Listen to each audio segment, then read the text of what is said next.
What you're looking for, you can find it here on the Hope TV. What you're looking for, what you're looking for, you can find it here on the Hope TV. What you're looking for, whoa, welcome to the Hope TV.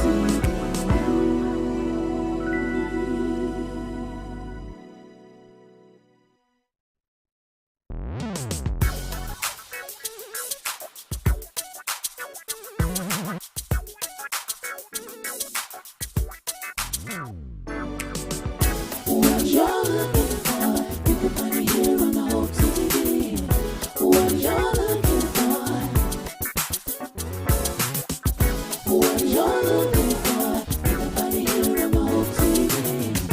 What you're looking for, whoa, welcome to the Hope TV.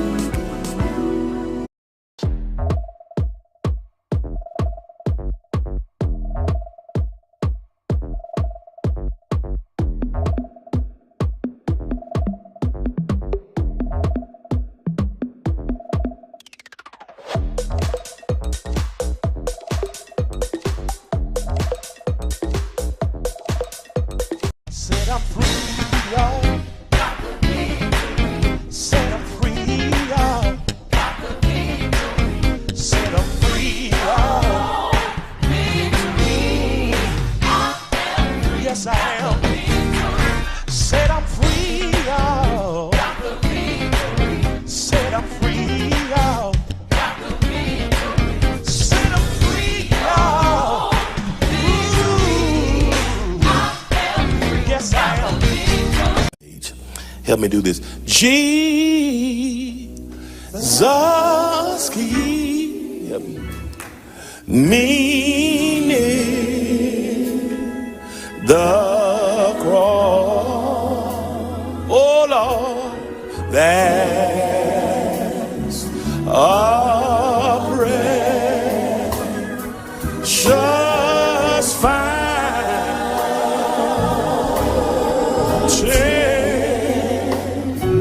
And it's free to all. I know that's old school. Land stream, it flows. Oh, have mercy. From Calvary Mount. Near the cross, I'll watch and wait.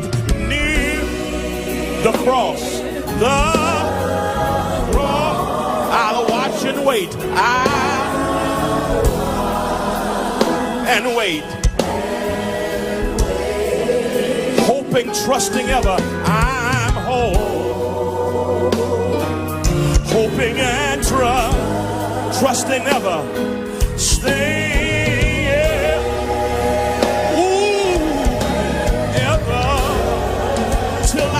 The golden strand till I reach the golden strand, the golden strand. Where is it doing? It's just beyond the river, just beyond the river.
river rest. I don't hear nobody. The river, I know that's old school. I know that's old for some of y'all. One more time. Oh, keep me near the cross. Yeah. Y'all help me say it. Near the cross.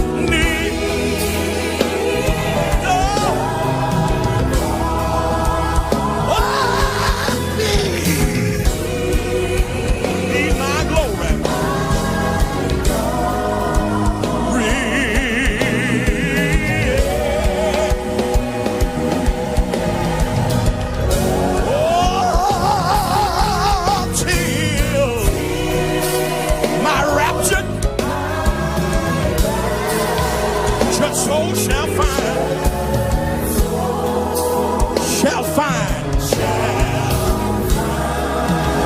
rest beyond the river, rest beyond the river, beyond the river.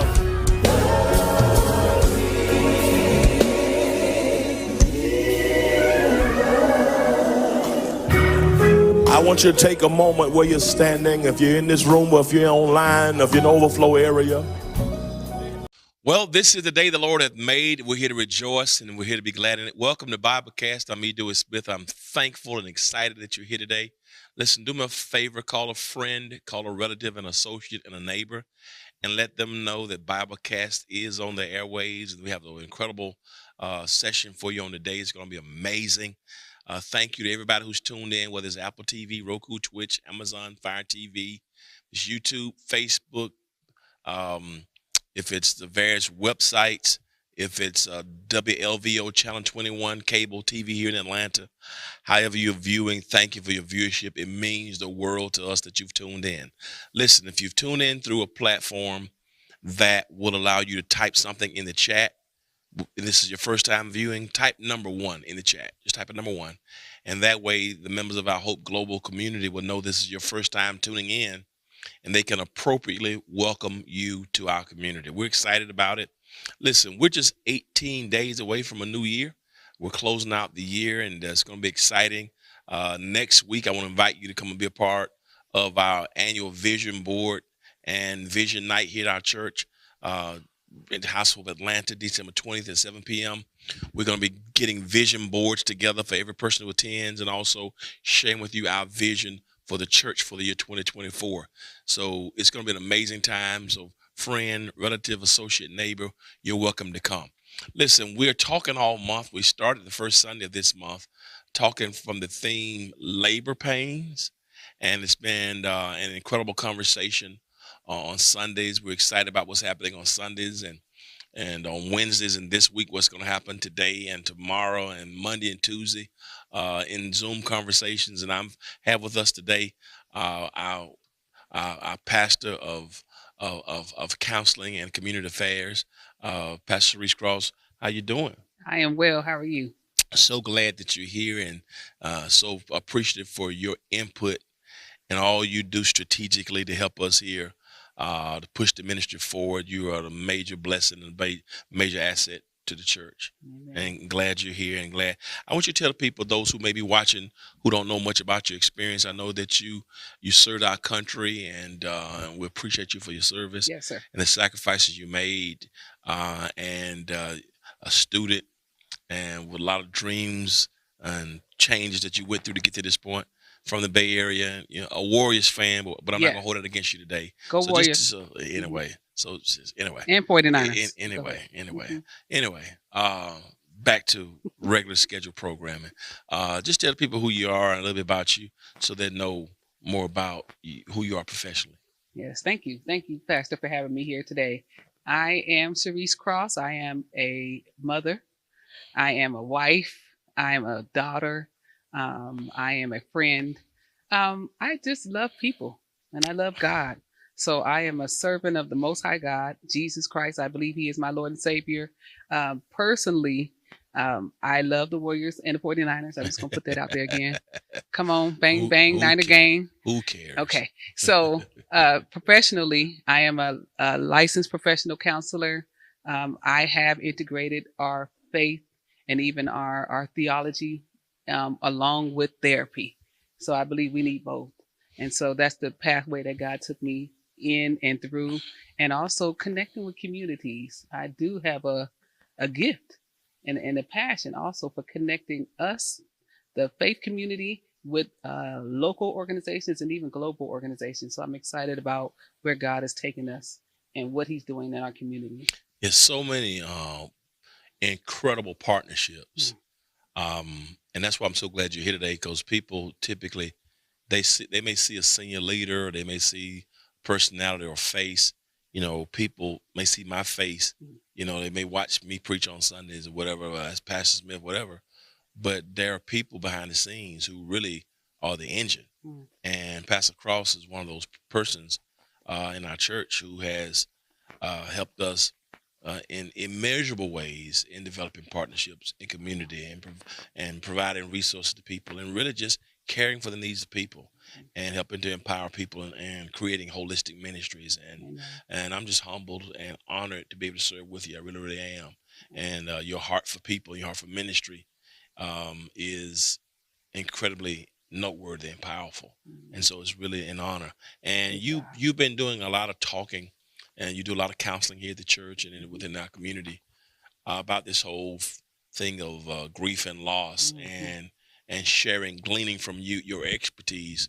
I think it's very important that even those of us who are pastors and spiritual leaders, we have to evolve and integrate within the mental health community and even medical communities, because what's happening a lot of times, for a long time in the African American community, the pastor was the one all for everything. One size fits all.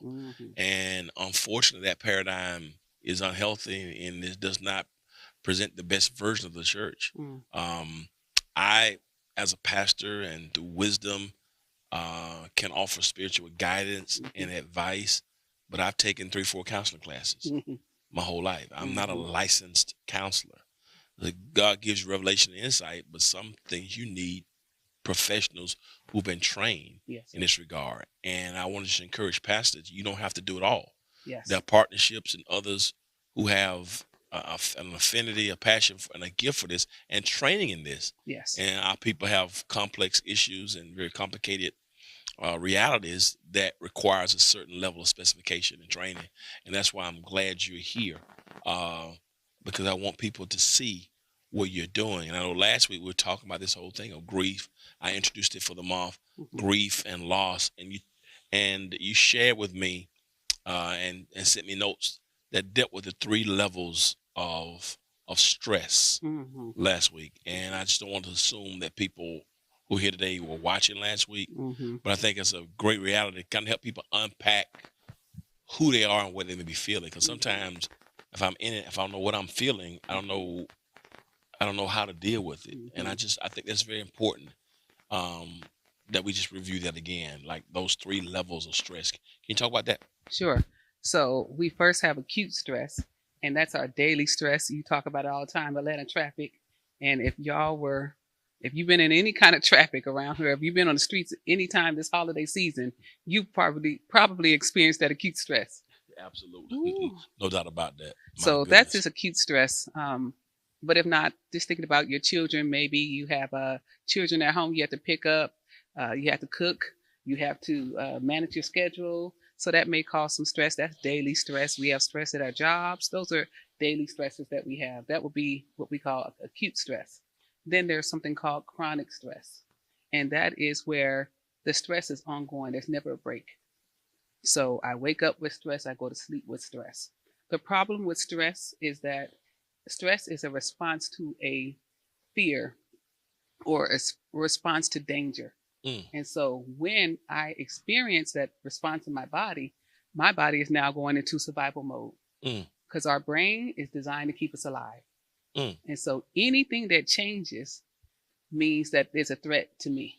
That's a good description that I've never heard you say.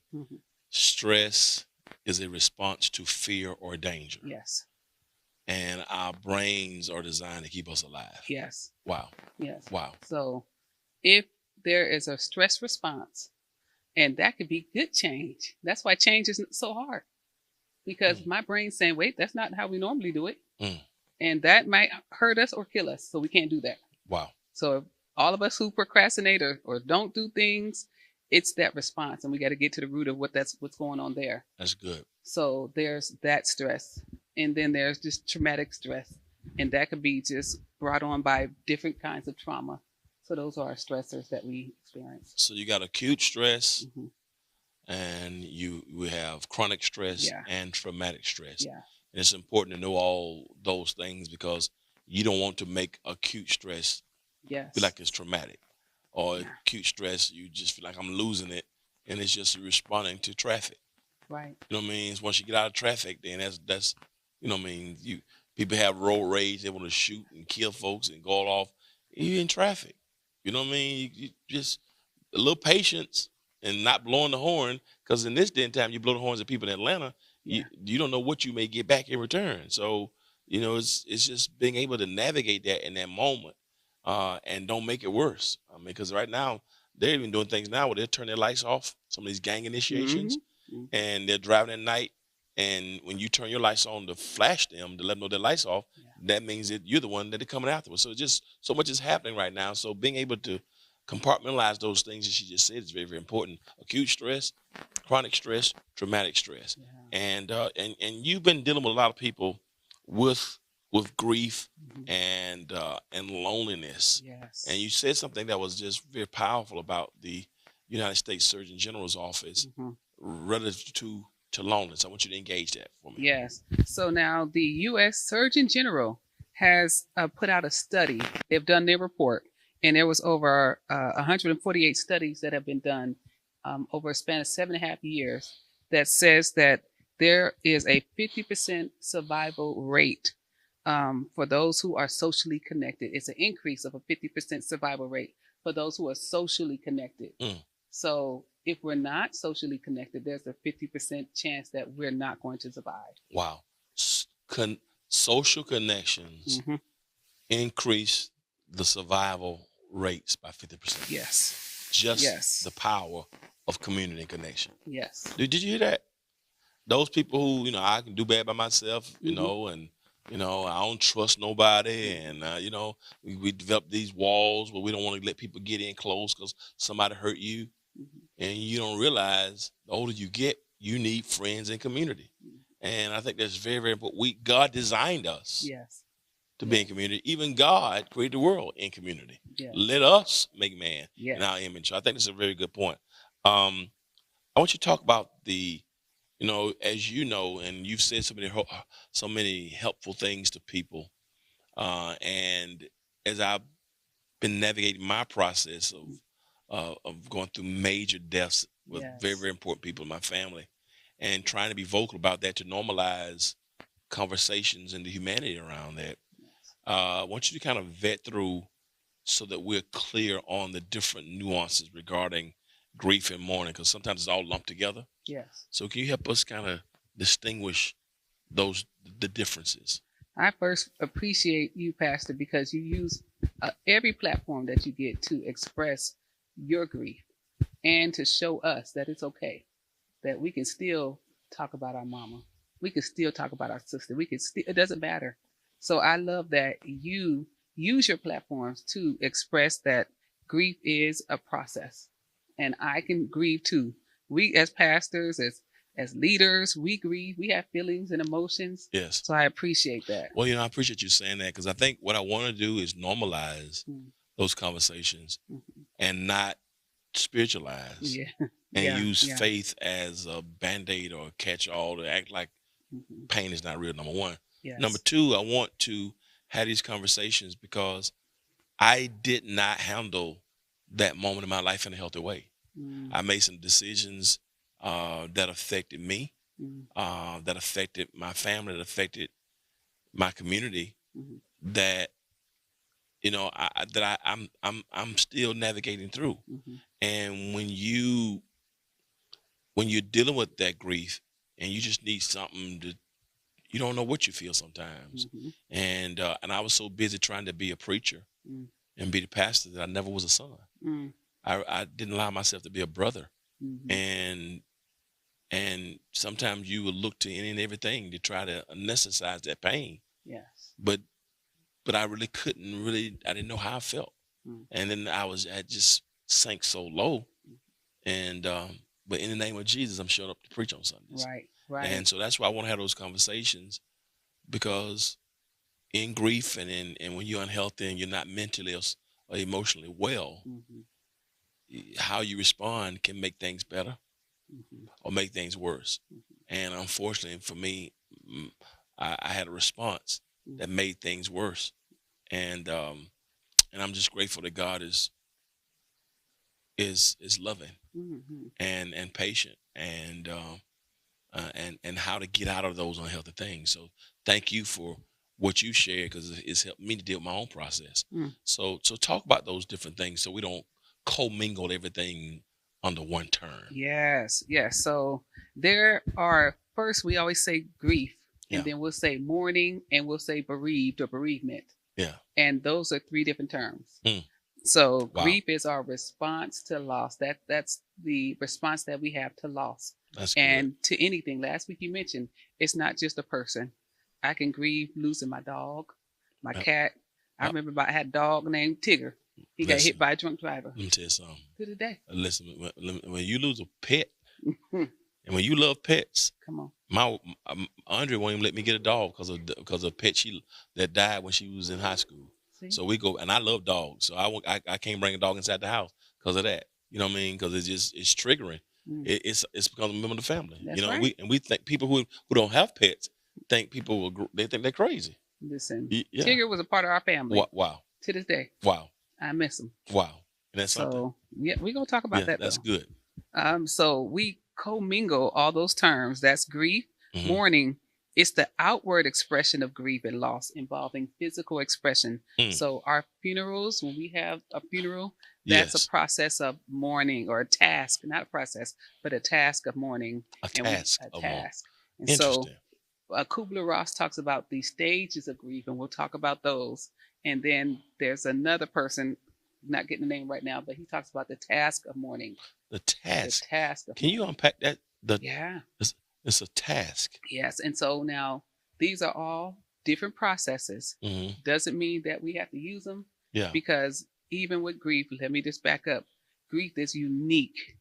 It is totally unique. So how you grieve, Pastor, is going to be totally different than how I grieve. Yeah.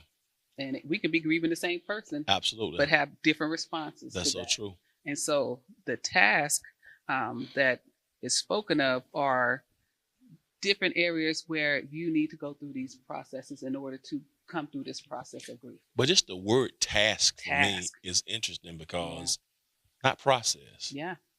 Task is almost like a job. Yeah. Doesn't it feel like it? So what you're saying is when I'm going to the funeral to mourn, Mm-hmm.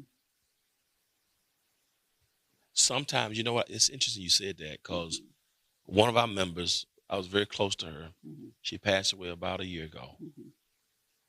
and her daughter didn't come to the funeral. Mm-hmm. I was amazed because I talked to the daughter the whole time, Mm-hmm. making funeral arrangements. Of course, it was during COVID. Mm-hmm. She didn't come, Mm-hmm. and I was that hurt me nearly as much as her mother's death. Mm-hmm. Son came, we talked through it. She didn't come, Mm-hmm. and what she did, I guess, handle her grief. Mm-hmm. She began to fight all the family members in the process. Mm-hmm. It was almost like a response. Yes. She had to do something else Mm-hmm. to prevent her from doing the task. Yes. Yes. Because doing the task, I need to show up. Yes. Nobody likes the word task. No. No. I have never heard that putting the program together, Yeah. getting the photographs, Sure is. That's a part of it. writing the obituary. Mhm.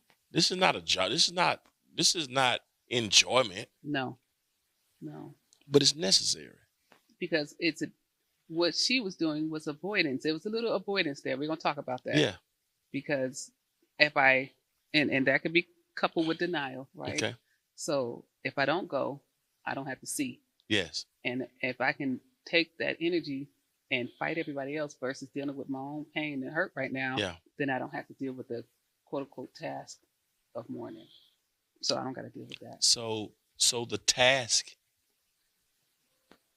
it may not feel good, Mm-hmm. Mm-hmm. but you and I have to go through that task and that process.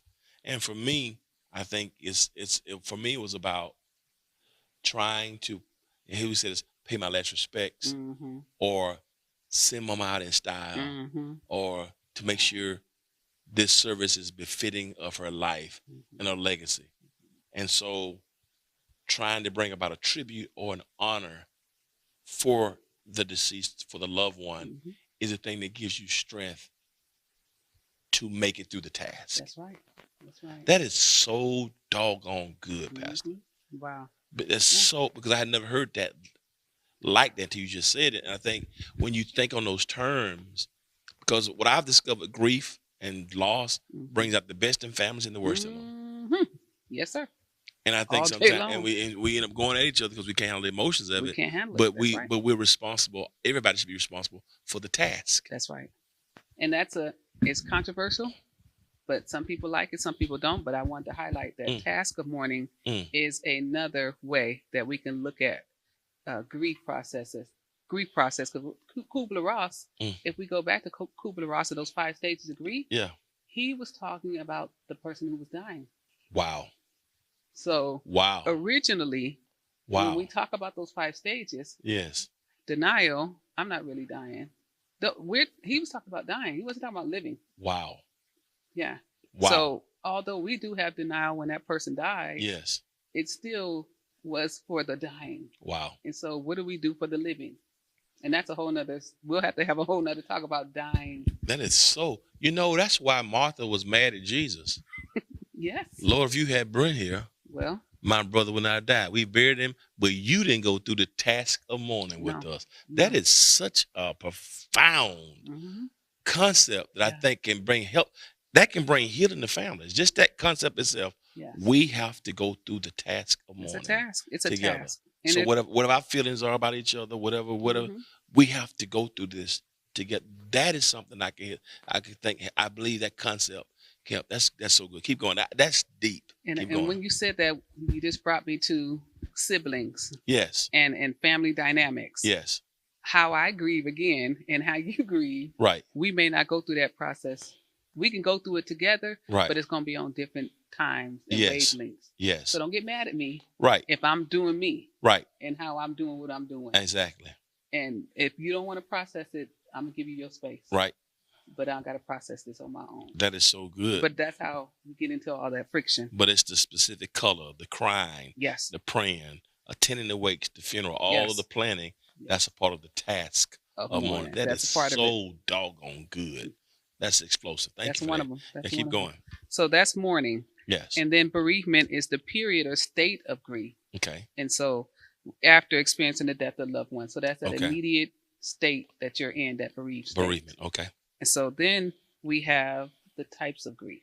Okay. So there are different types of grief. Anticipatory grief.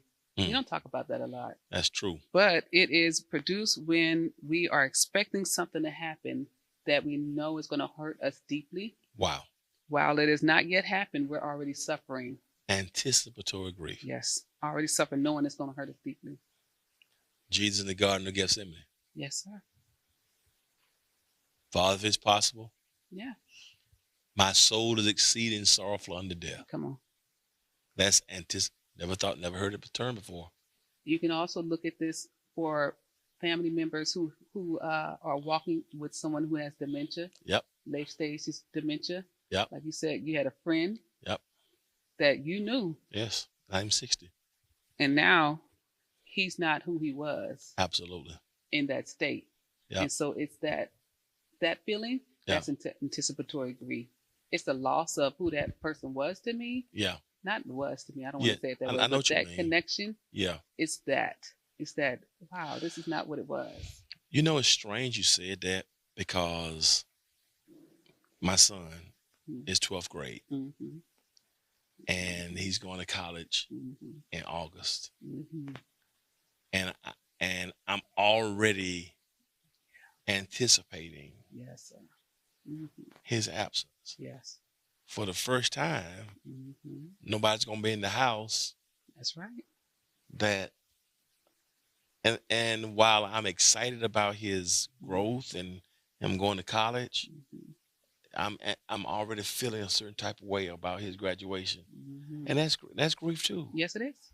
It's Never loss. never thought about it in that way. Hmm. Most people Any I'm being empty nest, Mm-mm. but Yeah. wow. Mm-mm. That's Mm-mm. so good. Yeah. That's so good. Keep going. And when we think about Mm. we can talk about empty Yeah. nesting, but that Yeah. is a form of grief that we don't highlight. Right. And so Right. now we're together and we're both grieving and we think it's each other. When no, we are both grieving the life that was. Wow. And now what does this new life look like? We don't get to that because we're so busy blaming each other Lord have mercy. about what we don't have, but we haven't really dealt with the thing. Yeah, I'm looking at this boy like you 18 now. Yes. You're gonna be leaving in a minute and feeling some type of way, not really parsing it. Really, that's what she just said. Anticipatory grief. Yes, it is. Never heard of it like that. Yes, yes, Okay. it is. Okay. Complicated grief, that's debilitating or intense grief Mhm. that interrupts your whole life. Mm. You can't even get out of bed for months, maybe. Yeah.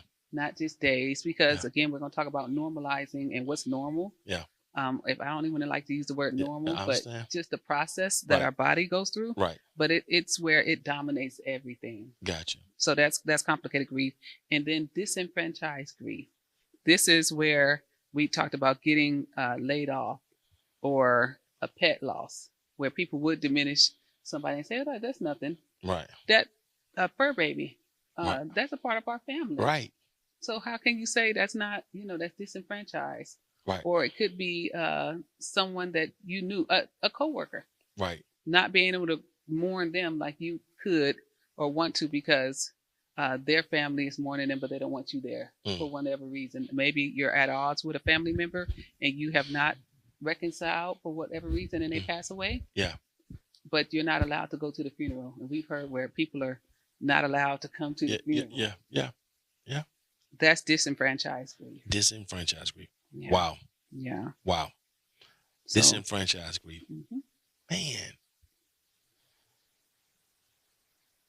I have seen people laugh at people who had a pet. You know, another thing that was interesting, Mhm. I didn't realize this as a leader. Mhm. When I came to this church 20 years ago, Mhm. I started preaching here in December of 2003, so it's been 20 years. Mhm. And the first few months were so explosive, the first few years. Mhm. And the growth was exponential. Mhm. And yet some of the people who have been here, preceded me years, Mhm. you saw new people, younger people who had immense excitement. Mhm. People who were here, a good number of them were not sharing the excitement. Mhm.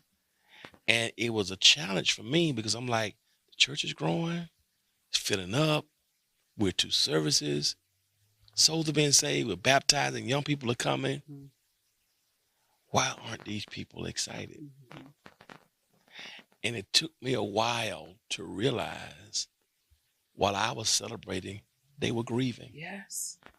The church, as they once knew it, Yes. was no more. Yes. That is so good. The place they used to sit, Mm-hmm. now they knew that I sit in the same seat every week. I park in the same parking space every time. Mm. Now, somebody's gotten to church before me Mm-hmm. and is sitting in my seat. Took my seat. Where I even have letters upstairs right now Mhm. from visitors who said, I never come back here Mhm. because people come to me and say, you're in my seat. And I it- still, it yeah. wasn't even about the seat. It was about the seat. Mm. And, It wasn't about seat. and I think a lot of times new leaders, Mm-hmm. pastors, Yes. get into tension and fights with the established congregation Mm-hmm. because you think they're against you. Yeah. But what you just said is disenfranchised grief Yes, it is.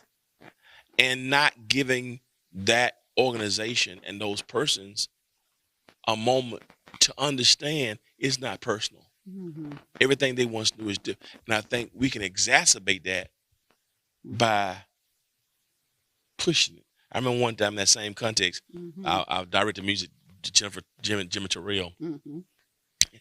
I had to get him on. He had the choir in that same time Mm-hmm. to sing a song.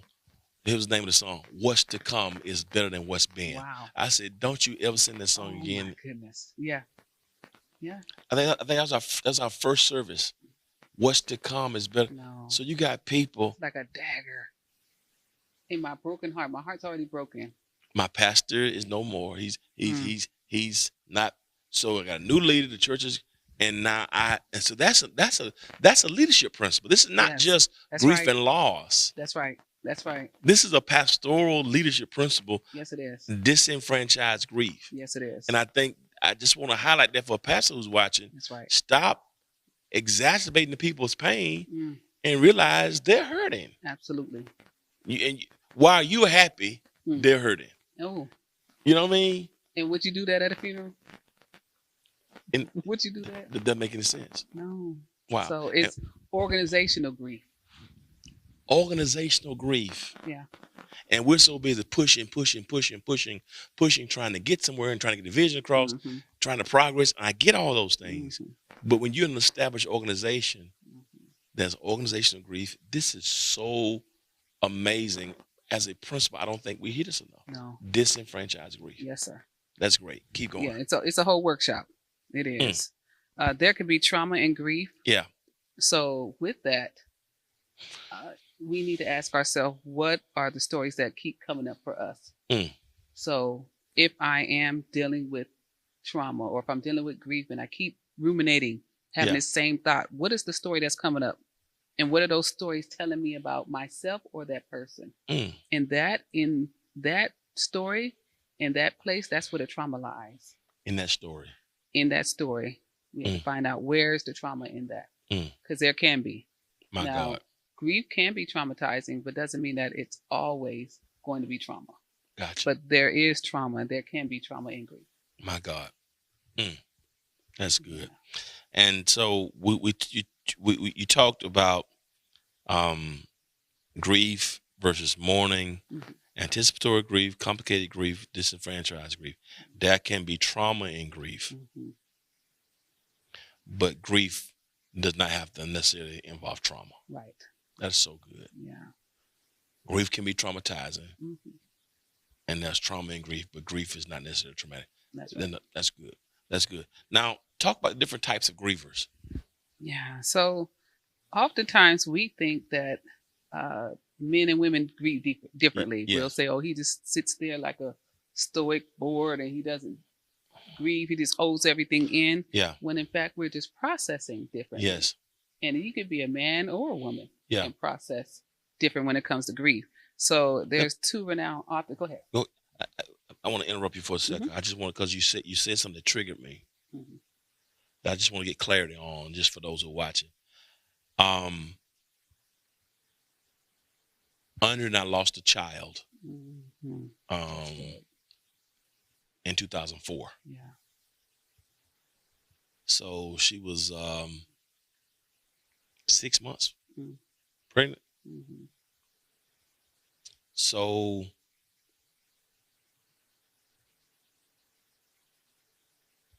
I didn't know I didn't know what to do with my grief. Mhm. Mhm.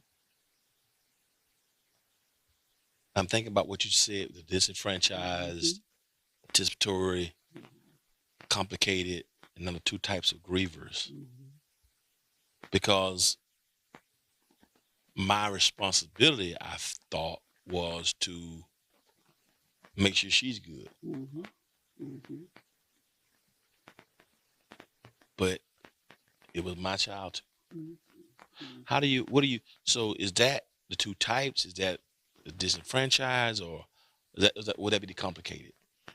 To me, that's it's both. Really? But first, it's disenfranchised Okay. because you are a man. Yes. Just in general, Wow. men have been disenfranchised when it comes to emotions in general Wow. because you're socialized.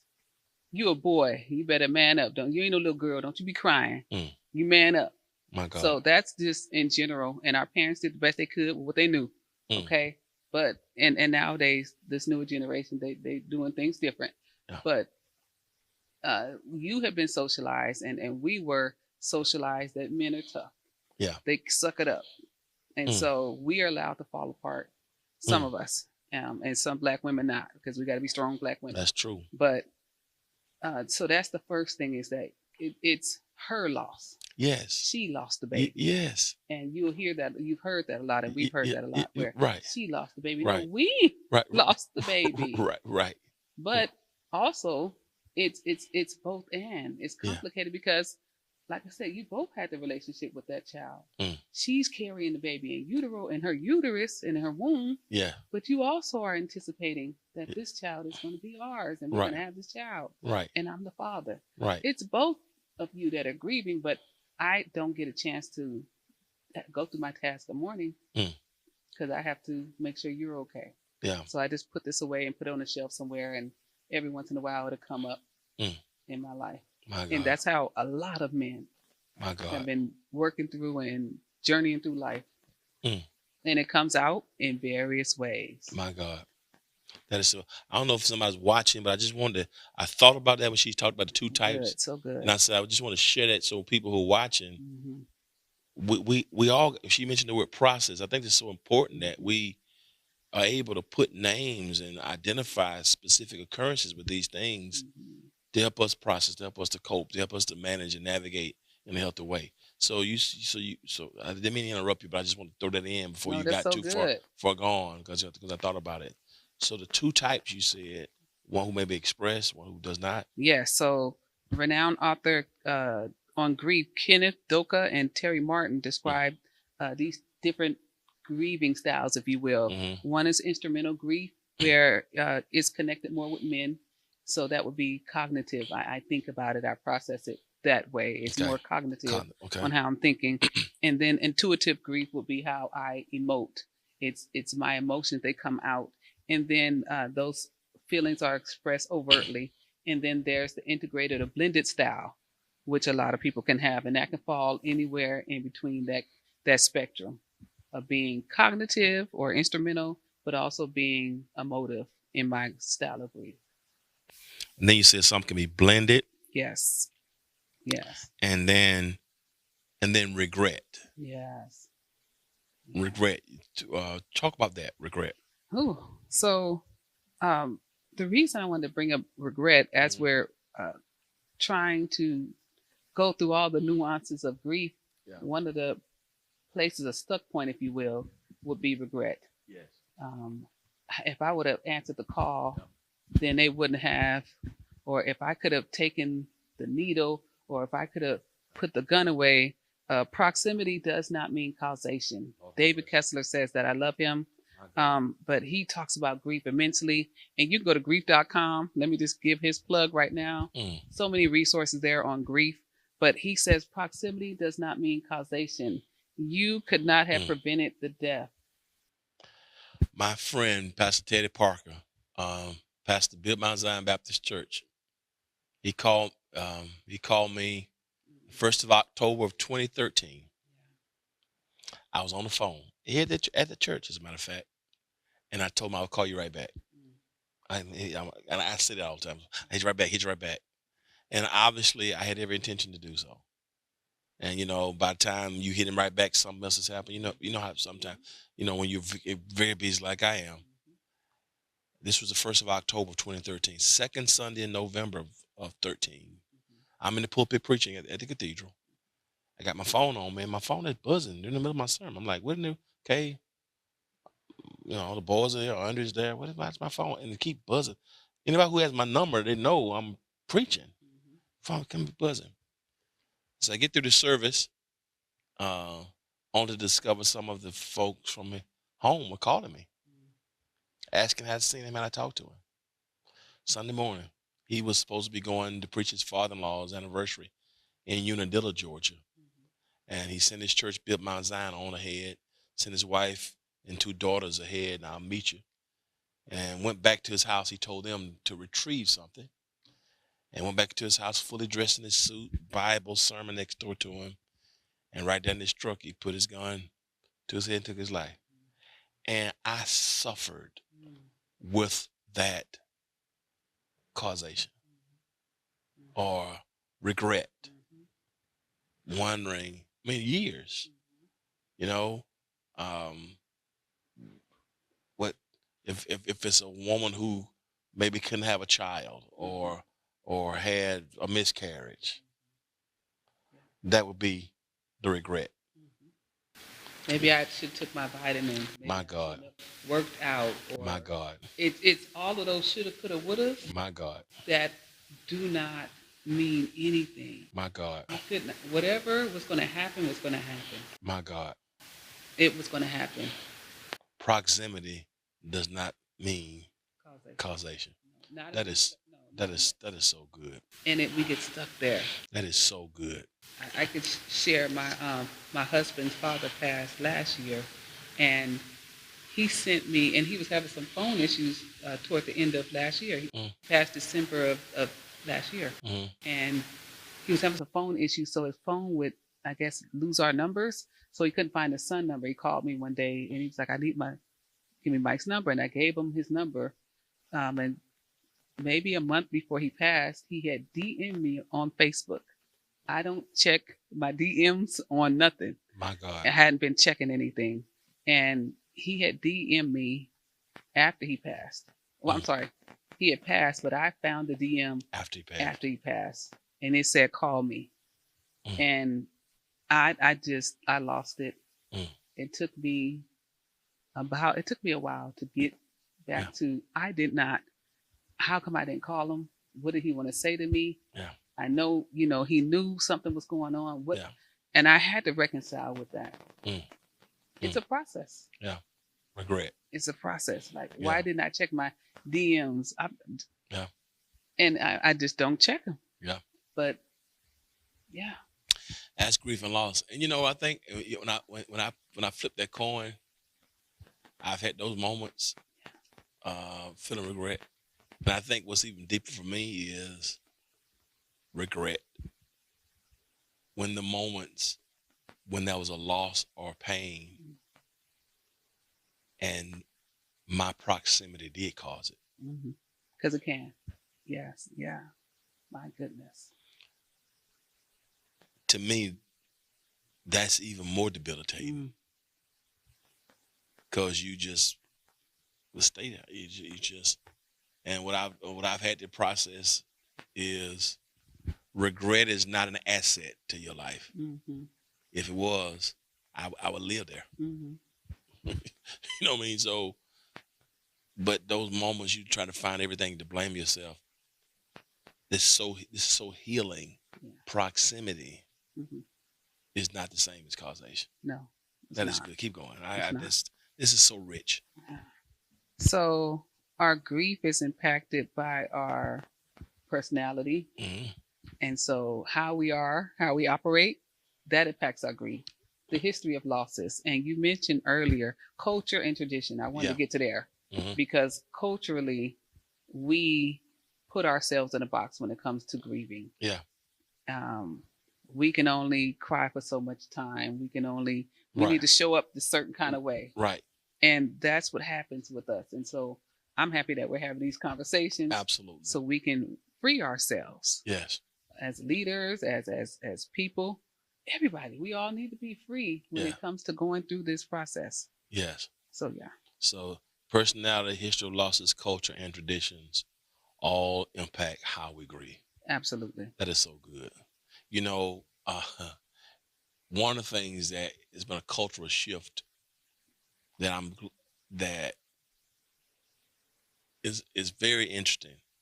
When I started pastoring in Middle Georgia, when I grew up, at funerals, we typically would wait to allow the viewing of the remains to happen at the end of the funeral. So we celebrate the life, we sing, and all the remarks and the preaching and the resolutions are read and all that kind of stuff. And then at the end of the funeral is when people walk around Wow. to see the body.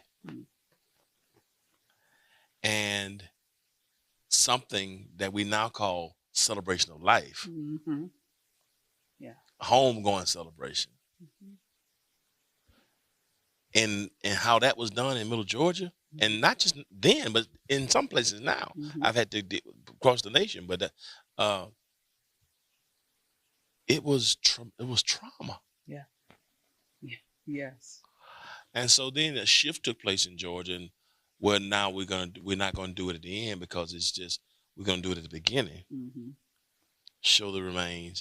And my father did something in the '80s I thought was just insane. I still think it's kind of insane, where he just disallowed the body to come into the church at Oh all. wow. So the body would come. They would show the body in the vestibule of narthex, Hmm. and you would see the body out there in the narthex, and you come into the sanctuary, and nobody was up front. Oh my. And boy, people went berserk on him, and it was just so abrupt. He's like, they didn't bang about it. It's not biblical. It's a cultural piece, Wow. and he lost members. People went crazy over it, and I think, while I think some of it could have been excessive Hmm. because people are already grieving, they have their culture the way they wouldn't do it. Yes. I'm understanding more, perhaps the intent behind it, Mm-hmm. Mm-hmm. like seeing that body up there. Yes. Yes. And I've seen people that want. I've taught people who won't come in church because if they went to a funeral and saw the body up there, Yep. I can't. It's the trauma It's still there. of Hmm. psychologically, and so I understand a little more why he did it. I still don't know if that was the right way, but again, the culture impacts how we grieve, and so I don't like have a bunch of slow songs. Yes. Let it be celebratory and Yeah. uplifting, because you want people to be lifted. You want to Yeah. grieve, but you want to, that's a cultural thing that I think we got to learn, because that's a good point. That's so 'Cause good. we don't mourn as those who have no hope. Right? Absolutely. So Absolutely. I really do love our homegoings, Yes. because we do task of mourning. You need to come in and you need to feel all the feelings, as we say. Yes. You should. Yes. You see your mama, daddy, sister, cousin, whoever. Yes. You need to feel that. Absolutely. And let's go. Yes. Do whatever you got to do. Yes. And then we're going to give you hope. Absolutely. So when we leave out of here, we're lifted. Want to have some We should be. tears, or try to Yeah. interject some laughter, perhaps. Yes. And some levity, some great memories. And this is another reason why I have a strong disdain Yeah. for funerals, and there's just open remarks. Yeah. Which is anybody who want to get up and say whatever they want to. Mhm. No, I specify the people. So we have some type of, because you don't know what some people are going. Ooh, boy. And, Yes, sir. and you just can't let everybody. Mm-mm. This is my personal opinion. I don't have a Bible verse for this, but I'm talking about the culture involved, because Yeah. I think some people make the grieving process worse. Yes. Oh, You I've know, been to, ooh, You I've been to you funerals. understand what I'm trying to say? Absolutely. Yeah, I don't go for that. I would just rather you specify who's gonna speak, so we know, because to me the family's Yeah. heart and the Yeah. soul of the family members Yes. is too valuable Yes, sir. to just be up here experimenting with who's gonna say something, and That's right. it's just it If can be it's hard to vulnerable find. time. Yes. Yes. Yes. No. Yeah. We take it serious. Yeah. And Yeah. it's a very vulnerable time. So Yes. we have to do it's important. We do great Ye- work here, I think, when it comes to how we handle and love the families that come Yes. in here. I believe they feel it, Yes. and it's just because if you ever had to sit in that seat, Lord have mercy. and I've sat in that seat several times, Lord have mercy. other places, Have mercy. and been a family member, and it just doesn't feel good. Absolutely. I'm like, oh my goodness. Yeah. Yeah. So The task of mourning is good. yeah. So that's good, y'all. Personality, history of losses, cultural traditions. So we're gonna close. I want you to close this out today by talking about, how do we journey with our grief? Yeah. Because we got so much. We're gonna pick some of this Yeah. up next week. We had to come And back, rest y'all. and Yeah. and we'll get some resources throughout the week. We're gonna put some stuff out on social media, and of course the Zooms on Thursdays, Mondays, and Tuesdays. Tomorrow, Monday, Tuesday, lock in. More information is gonna go forth. Absolutely. But just talk about that journey with grief. I think that's a great segue to our close. Yes, good. Mm. How do we journey through grief? Yes. We want to bypass pain to get to meaning. That's My the first God. thing we do. Woo! We want to bypass it Bypass pain. to get to meaning. My God. Why did this happen? Wow. God, why did this happen? Wow. God's going to tell, I need to know why. Wow. So we get stuck at the death Mm. and not the life of the person or the life of the job Mm. or the life of the friendship or whatever it is. We get stuck at just that moment That is so rich. and we stay right there because that pain becomes our friend. It becomes the thing that connects me. It becomes love. Pain equals love. My God. And it does Yes. to a point. Yes. So because I love, and because I love, I grieve. Yes. So grief becomes bigger than love. What love has to become bigger than grief. My God. Yeah, that's a quote I heard. Yeah. I think it was Queen Elizabeth said, "Grief is the price we pay for love." Yes, it is. Yes, Yeah. it is. Grief equals love, but love has to become stronger than grief. Yes. Mm. And you talked about earlier, we'll spiritualize it away. That's spiritual bypass. We'll use spiritual things to divert dealing with our own emotions. Mm. We'll use spiritual things. So I'm Mm. going to use God as Pete Scazzero say, Yeah. to run from God. My God. My God. I need to deal with this. Mm. And it's not easy. I Mm. don't want to sit with that. There may be some things that were unresolved in that relationship that I haven't dealt with, and I don't want to deal with it. My God. But I could fight my family members. It's funny you said that. Regret. Mm-hmm. Mm-hmm. I have seen people who are inconsolable at funerals. Yeah. Because Mm-hmm. Mm-hmm. regret. Yes, absolutely. The loved one passed away Absolutely. with unresolved issues. Absolutely. They didn't get it right. Mm-hmm. And so the grief you see, the pain you see, Mm-hmm. is not directly mourning, Mm. is indirectly mourning, but Mhm. it's more regret. It's regret. But now that becomes my grief, which is complicated. Now Jesus I Christ. need to work that. I need to work through that with somebody. If you want to get to that stage, Mm. because I think we automatically think we got to go see somebody as Yeah. soon as we Yeah. can just talk about a few of the manifestations of grief. But to your point, I'm beating on the casket. I'm crying. I'm fighting everybody Yeah. because I said something Mm. yesterday, Mm. and they passed today, Mm. or I know I didn't do what I was supposed to be doing. Mm. What do you do with that? So that's two different things. Yeah. So you got to treat the regret Yes. and the mourning and Yes. the loss Yeah. at the same time. It's complicated. That's Jesus complicated. Christ. It's This is so good. not understanding why somebody died to find meaning. Mm. We don't know. Mm. We may never know. Even if you get the autopsy, Mm. My God. they still are gone. My God. It's a God thing at this point. Mm. I'm just really starting to get that it's above me now. My God. It's above me now. My God. That takes a while, y'all. I still can't explain it. I'm grieving some people and some things, but it's above me now. Mm. And I can't, and I love to analyze. So I'm always trying to figure out why. You may not never know. We won't know until we see the Lord. Mm. We won't know. My We won't God. know. Grief is not limited to the stages of 5 words. Mm. It's not those 5. And I don't like the stages because that means that you have to go up a level or down a level. Right. When it's not linear. Mm. It's all over the place. I may My- be angry. I feel a lot of ways. We My- all feel a lot of ways. My God. So it's not that. That's good. Acceptance does not mean you're done grieving. Lord have mercy. I still miss That my is grandmama. that is so good, Pastor. That is so. I mean, Yeah. You don't. because guess you know, what? We never stop loving. So I'm not graduating. No, there's no graduation. I've There's no graduated from stage. denial. Yeah. Right. Mhm. Wow. Yeah. That is so good. So, and then, we got to walk through that regret. And that could be with somebody, or it could be with a therapist or somebody. But yes, we do have to walk through that to help get through, as you like to say, the task of mourning. Mm.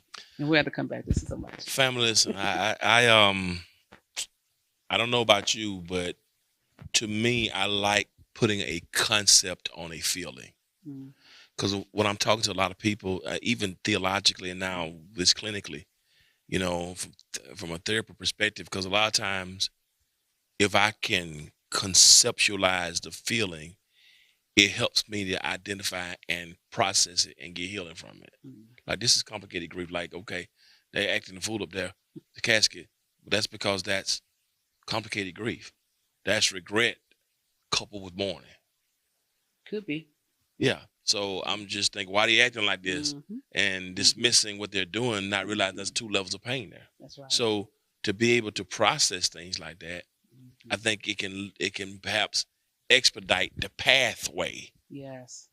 That's to good. get to the healing. Yes. But if I don't know what I'm feeling, or I can't put words to it, or have a concept to help me describe or define it, I just lost. Yes. Because a lot of times when I go through feelings, it's like, man, I'm feeling this way, but I can't even tell you what I'm feeling. It's just like, okay, well, this is complicated grief, or this is, or this is regret, or this is, trauma, or this is acute. Being able to put a term to see it, to identify. That's why I was trying to give you examples so that, the two types of everything she said. So I think being able to see it up front can help us get where we need to be. And I'm just thankful. Is there anything that you want to say before we close? I was thinking about all the funerals Yes. that we have had Mm. the last 3 years. I did 53 eulogies in 2021. Yeah, I did 53 eulogies. Me. just 53. I didn't even want to wear black. I promise you, I'm wearing it today. But I got to a point where I didn't even want to put on black. Yeah. Yeah. And we haven't even dealt with the PTSD, the trauma Mm. that has come from the pandemic and all the lives that are lost. And Have mercy. us that care give, Have mercy. there is something called vicarious trauma. That's secondary trauma. Vicarious. It's re-experiencing the trauma over and over again. Mm. We're constantly in this state of mourning, if you will, state of bereavement with people, and we don't even know the impacts of that. But that's another area that we need to cover. Just Yeah. leaders in general. We're not supposed to be doing these funerals like this. My God. Yeah. You know, this is what happens in combat. Listen, this is why I sometimes I don't even try to get to some of the funerals until Yeah. the grieving part is over. I know I can't take it. Yeah. So I come 15 minutes late purposely. I don't want to see. Let me remember the deceased as I saw him. I don't want to see him. I can't see people crying because it's triggering. Mhm. So let me be the voice and the messenger of hope in that moment. Mhm. But I know I can't handle it. It's just too. I mean, it's just all the time. People who you love and care, and it's like, man, it's like it weighs you down. Mhm. You know what I mean? And so it's like, it's comeback. Yes, it Yeah, is. yeah.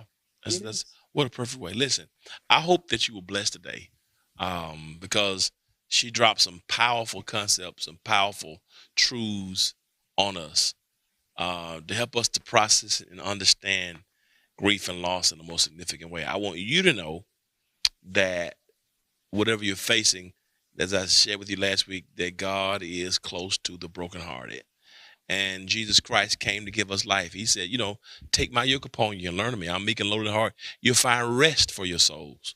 My yoke is easy, my burden is light. And so I want you to know that even in these things, in these times, that his peace is made perfect. His strength is perfected in your weakness, and he'll give us perfect peace. So if you're watching today and you want to have a relationship with the Lord, who is intimately acquainted with our grief, he's a man of sorrows. Isaiah says he's acquainted with. You know what an acquaintance is?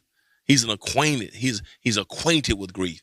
Jesus, is our griefs. He understands them. At all points, he was tempted like we are. Yet he was about to say he had a friend that died, that he wept at his tomb. He's acquainted with grief, and yet we did esteem him stricken. So we have someone who can relate to us.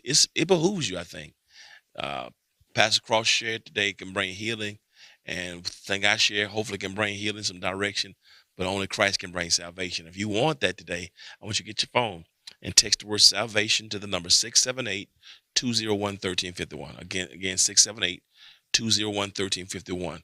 If you want to connect with the community so you don't get in isolation and loneliness, you told you earlier from the onset, 50% of our survival rate is based on having community. And you need a community not just familially and societally, but spiritually. We love to be your community of faith. If you're interested in connecting, whether you're in Atlanta, Alaska, Decatur, or Dubai, get your phone and text the word connect to the number 678-201-1351. Last, if you just want somebody to pray with you during these moments, man, woman ought to always pray and not faint. Get your phone, text the word prayer to 678-201-1351. Lastly, before Pastor Cross prays for us and gives our final prayer and closes out, maybe you want to sow a seed. You didn't know why you were tuning in today. You had no idea that we were going to put you on the couch and just have some soul food and some soul care. This was good today for the soul. It was clarifying for the mind, but it was good for the soul. So much I gleaned, I gained, and the clarity I received today that would not only help me, but now I believe I've been more empowered to help people to just sharing what you heard today can be helpful to people. Get the information, send this link to somebody. Send this link. If you haven't shared this link, that you know somebody who's going through feelings of grief and loss, share this link right now. And if you were blessed, do me a favor. Won't you sow a seed?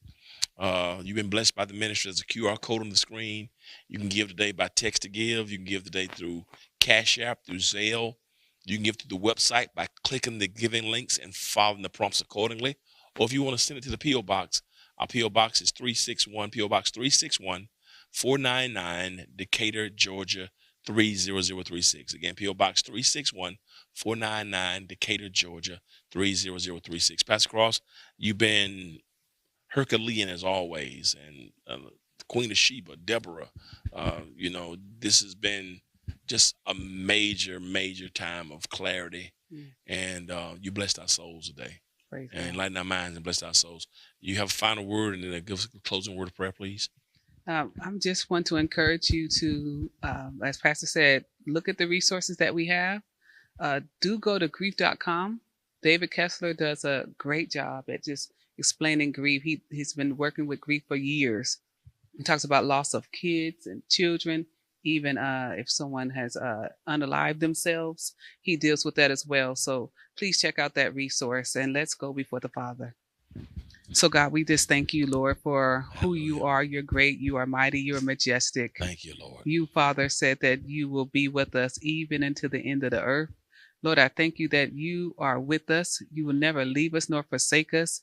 God, I thank you just for Hallelujah. that person today that is feeling like they're lonely, like they don't have anyone. I thank you that you know them. You knew them while they were even yet unformed substances. You knew them while they were in their mother's womb. You know every hair that's numbered on their head. God, I thank you, God, that you have all of their days planned, and you have a plan for them to prosper and to bring them to an expected end. Yes, So I pray, God, that they would feel your presence, that they would know that you are with them everywhere. I pray that their soul would know right well, and that they would be able to praise you out the abundance of their soul. Lord, I lift up those that are mourning, those who are in bereaved and even Yes, grief God. states, even now. If this is your first or second or maybe 10th year without your family member during these holiday seasons, I pray, God, that you would give that person peace that surpasses all human understanding, that would guard their heart and their minds. Pray, God, that you would give their family peace. I pray that they will remember the life of that person, Yes, Lord. not just that moment of transitioning, but the life that that person left, the legacy and the lessons. Lord, I pray, God, that you would give them what they need and that they can focus their attention there. Give them what they need even now. Pray that a reminder will come this time next week that will remind them of the goodness of you and the goodness of that person that they're missing. So, God, I pray that you just love on them and give them peace, give them love, and give them hope. In Jesus' name, amen, amen, and amen. Hey, man, we got to leave you now. What a blessing day. Share this link, please. Hit the like button, share this link, subscribe, leave your comments. We got to leave you now. But as always, remember this: if you will be good to God, God will be good to you. The next time you can make it, He'll give you life. Peace. Much love.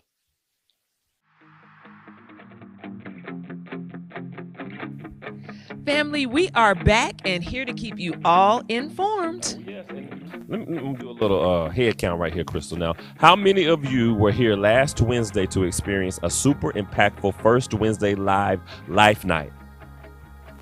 There's a few people didn't raise their hands. So Pastor Smith began the exciting new Advent season series, Labor Pains, last week, and it was live here and in person. And while this Wednesday on the 13th will actually be online only. So remember, we only meet in person on the first Wednesdays of every month, and the remaining Wednesdays of every month are virtual and presented primarily through Hope Global. So join us online this Wednesday as Pastor Smith delves even deeper into the holiday season labor pains of grief, stress, and loneliness. What do the lonely do at you don't want to miss this exciting lesson. Now, you want to tune in at 12 noon or 7 p.m. online to be a part of our Biblecast that's online as well in that experience. Also, remember to join our Zoom discussions this Thursday, the 14th, along with next Monday, the 18th, and Tuesday, the 19th, for more interactive conversations surrounding the Labor Pain series. Do not miss out. Very good. Now, we also need you to save the date for our annual church conference. It's scheduled for Wednesday, December 20th at 7 o'clock p.m. in the atrium. Learn about Pastor Smith's vision for 2024 and our annual budget review. Immediately following the church conference, we are going to have our annual vision board party. The road to fulfilling your dreams starts at our annual vision board party. We are going to have an amazing time as usual. We need you to do two things.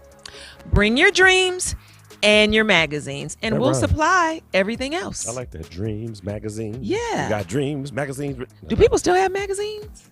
That ain't your business. Just bring them. This goes out to all of our global church family members that are watching. We are so thankful that you rock with us online every week. And we want you to know that we are actually here for you. So if you need prayer, all you have to do is text the word prayer. If you would like to be saved, text the word salvation. And if you want to become a member of the House of Hope Atlanta, all you have to do is text the word connect to 678-201. Now, we are done for now. Oh, my goodness. But until next time, remember that life with God is better in every way, every day. Be blessed. Now, you said that people don't have magazines. I just asked. I said, do they? I didn't say they didn't. But they got dreams. Yes. Bring them. You got big dreams. And dreams start here in sweat. Okay, fame. That's fame, man. I knew it. But bring your magazines if you can find some. Barnes & Noble's, the grocery store, they got magazines. Don't they? People want to spend their money. Never mind. Don't do that. I'm not doing it. I'm sorry. Magazines and dreams. That's all you need. Let's go. Now you got your vision fulfilled, and you don't try to crush somebody else. Bye, you guys.